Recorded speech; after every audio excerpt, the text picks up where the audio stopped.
Bonjour à tous, bienvenue dans ce cours de japonais niveau N3 où on va donc s'entraîner aux exercices du JLPT. On commence tout de suite avec cette première question. Kaijo ni wa ouzei no kankyaku ga ita. J'ai déjà donné la réponse, c'est kankyaku, les touristes. On enchaîne avec la deuxième question. Tamura-san ga te kuremashita. Du coup là, qu'est-ce qu'il a fait? Il a payé pour moi. Et du coup, ce kanji, ça se dit haratte. Donc la réponse 2. On enchaîne. Shibaraku kirei na nami o miteita. Donc là, pendant un moment, shibaraku kirei na nami o miteita, j'ai regardé des belles vagues. Le kanji pour vague, c'est nami. Le 3, c'est le kanji du port. Le 1, c'est le kanji du lac ou de l'étang. Et le 2, c'est le kanji du lac. Mais le 2 étant une étendue d'eau un peu plus grande que le 1. On passe à la question suivante. Mo sukoshi hayaku arukimashou. Marchons un peu plus vite. Ici, c'est le kanji de hayaku pour la vitesse. À pas confondre avec le kanji de to, pour se lever tôt le matin. Hayaku okiru, ça voudrait dire se lever tôt. Et ce serait pas le même kanji. Mais là, il n'est pas présent dans les 4 kanji. Et ici, on a le troisième kanji qui se lit bien hayaku. On enchaîne. Alors, ici, il faut choisir le mot adapté. Kono kami wa nurete mo yabure nikui toyu ga arimasu. Donc en fait, il a la particularité, ce papier, de pas se déchirer même quand on le mouille. Et du coup, la particularité, ce sera tokucho, la réponse 2. On enchaîne. Sato-san ni wa otonashii ga aru ga, honto wa katsudoteki na hito rashi. Donc, rashi, il semblerait que. Honto wa, en réalité, katsudoteki, une personne active. Et du coup, otonashi, c'est quelqu'un de sage qui fait pas de vagues, qui est tranquille. Donc en fait, Sato-san, il va donner l'impression d'être sage, d'être plutôt calme, mais dans la réalité, c'est plutôt une personne assez active. Et du coup, là, c'est imeji, parce qu'il donne l'image, il renvoie l'image qu'il est sage, mais en fait, il est très actif. On enchaîne. Ici, il faut mettre le sens qui va le plus se rapprocher. Mizu no hyoumen ga kagayaite imasu. La surface de l'eau est en train de briller. Alors, là, rien qu'avec les kanji, on a le kanji de s'arrêter, le kanji de trembler, le kanji de salir et le kanji de la lumière. Évidemment, briller, lumière, la bonne réponse, c'est la 4, hikatte. Question suivante. Sono shirase o kiita toki, watashi wa totemo gakkari shita. Sono shirase o kiita toki, toki quand.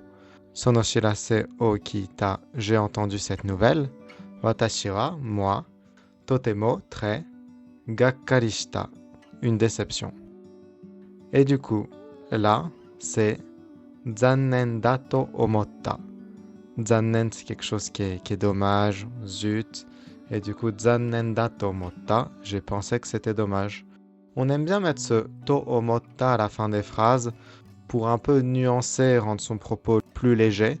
En français, on le traduit par je pense, mais on l'utilise beaucoup plus souvent en japonais pour dire je pense et pour alléger sa phrase, la rendre moins directe, qu'on dirait je pense à la fin d'une phrase en français. Parce que si tous les to omotta du japonais, on les traduisait toujours par je pense, on aurait l'impression que tout le monde est tout le temps en train de penser. Et du coup, là, pour les 2 dernières questions de cette vidéo, on va faire le fameux exercice avec les étoiles.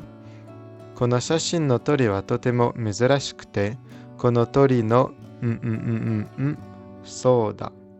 Donc là, kono shashin no tori, l'oiseau sur cette photo, wa totemo mizurashikute, il est très rare. Et donc, kono tori no, ici on a senmonka demo, même les spécialistes, kenkyu shiteiru, ceux qui étudient, miru kikai ga nai, il n'y a pas l'occasion de le voir, et nakanaka, vraiment pas, a priori pas trop, un petit mot qui vient nuancer. D'ailleurs, le 3, on va voir qu'il va aller avec le 1 en fait, parce que c'est nakanaka miru kikai ga nai. Donc ça va ensemble. Et comme en japonais, toute la forme verbale, elle est à la fin, et bien ici, miru kikai ga nai, nakanaka miru kikai ga nai soda, ça c'est la forme verbale finale.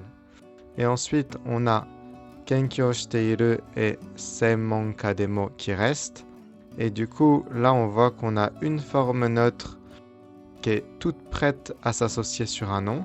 Du coup, en fait, tori no kenkyō shiteiru devant senmonka, ça va venir qualifier senmonka. Et en fait, c'est les senmonka, les spécialistes qui, tori no kenkyō shiteiru, font l'étude de ces oiseaux.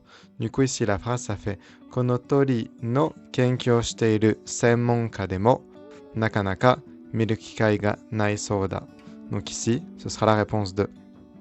Et on enchaîne avec notre dernière question. Haru kara daigaku ni naru musume ni wa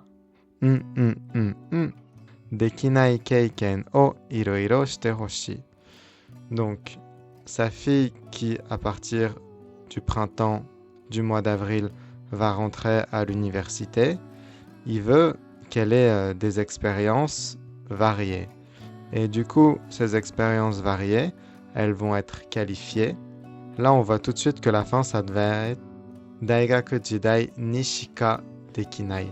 Parce que c'est des expériences qui ne peuvent être faites qu'à l'université. Daigaku jidai nishika dekinai. Et ce nishika fait la liaison entre Daigaku jidai et dekinai. Et là, le début de la phrase, ce serait Benkyo igai nimo. En plus des études, j'ai envie qu'elle ait les expériences qu'on ne peut avoir que quand on est à l'université. Voilà pour cette vidéo. J'espère que vous avez bien compris mes explications sur les questions du N3. Si vous avez des questions, n'hésitez surtout pas à les poser dans les commentaires. Je réponds toujours à tous les commentaires. N'hésitez pas à mettre un like, à vous abonner à la chaîne si ça vous a plu. Et surtout, il y a mon mail dans la description. Si vous cherchez à prendre des cours de japonais, sachez que je donne toujours le premier cours gratuitement, alors n'hésitez pas à m'envoyer un mail. À très bientôt.